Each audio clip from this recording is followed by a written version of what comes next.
Hey guys, what's going on? I just wanted to talk about the news that dropped earlier today about the game Concord. It popped up on my Twitter feed, and I just wanted to share it with all of you and a couple of my thoughts as well. So, Sony dropped an article earlier today saying that they were shutting down the servers for Concord on Friday, September 6th. I'll read the whole article in just a moment, but keep in mind that this game has only been live for 2 weeks. So, they're shutting it down right at the 2 week mark, but that's not at all surprising considering the type of game and honestly, let's just call them design choices for this game. So as you can see, with the player count peaking at 660 concurrent players, and at the time of recording this, just 89 players in a total for a live service AAA game, it's completely understandable why the servers are getting shut down. The amount of players does not at all match up with the amount of money spent making this game, which, as you can see, is estimated to be around 100 to 200 million dollars.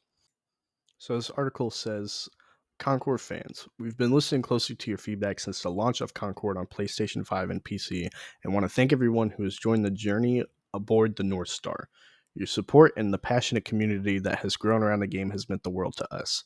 However, while many qualities of the experience resonated with players, we also recognize that other aspects of the game and our initial launch didn't land the way we'd intended.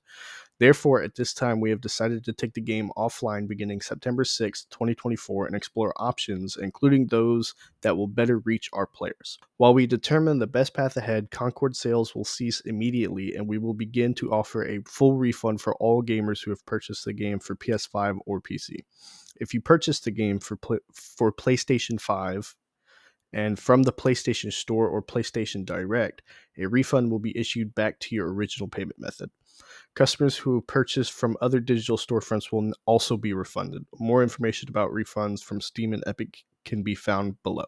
Once refunded, players will no longer have access to the game. We'll keep you updated, and thank you again to all the free gunners who have joined us in the Concord Galaxy.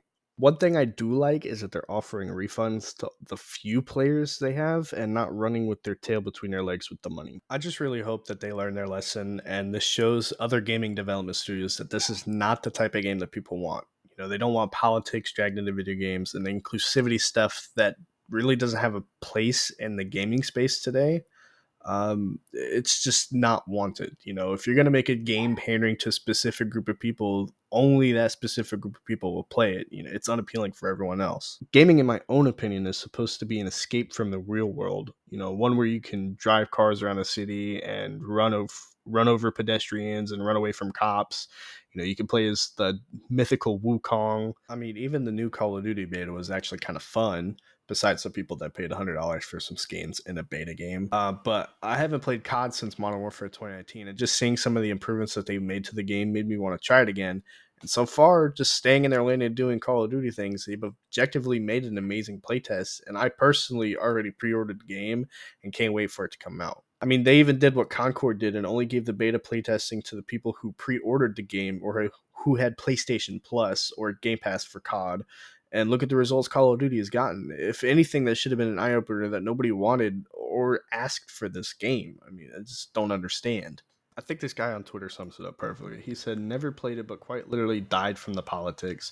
Even if the game played badly, there were many ways it could recover.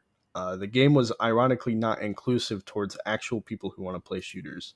And I agree with this because, it didn't look interesting or intriguing even slightly to me. I mean, the trailer wasn't what it should have been for the amount of funding that went into this game, and it was just very lackluster overall. I guess the moral of the story is that you have to understand your audience and the people who consume your product, and Sony and Firehawk Studios absolutely missed the mark by probably about 4 miles with this game because they didn't understand their audience, apparently. I mean, I slightly understand trying to make a game that competes with Overwatch 2, as it kind of has a monopoly on the hero shooter genre right now.